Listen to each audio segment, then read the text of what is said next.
across the globe. More than 50% of all liver transplants being done for children are typically for biliary atresia. So how do we pick it up?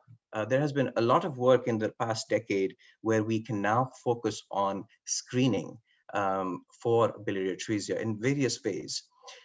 When you do screen appropriately, you can do a surgical procedure. Pediatric surgeons have been doing this now. Once Dr. Moria Kosai um, invented this procedure back in the 1950s, if you find appropriately timed the diagnosis of biliary atresia, especially if you can do it under 60 days of age, you have a high success rate, close to 70 or more than that percent. However, if there is delay in the diagnosis of biliary atresia, if you do not pick it up on time and you try to do a Kasai procedure after 90 days of life, the success rate dramatically falls. It's a sheer cliff that it falls off of. So time is bile. You want to keep the bile flowing, and you have to identify these children appropriately if you want the Kasai to work and have good potential for the Kasai to work.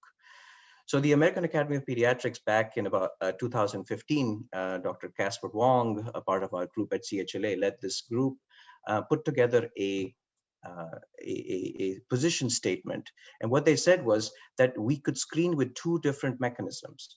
One is conjugated bilirubin concentrations, and the other is a much more accessible option called stool cards. So I'll highlight both of them in the next two slides. So a stool card, and this was pioneered in Taiwan and has been duplicated in British Columbia and many other parts of the world, where you can use the basic color of your child's stool to understand whether or not there is a blockage in their biliary system, if bile is flowing or not.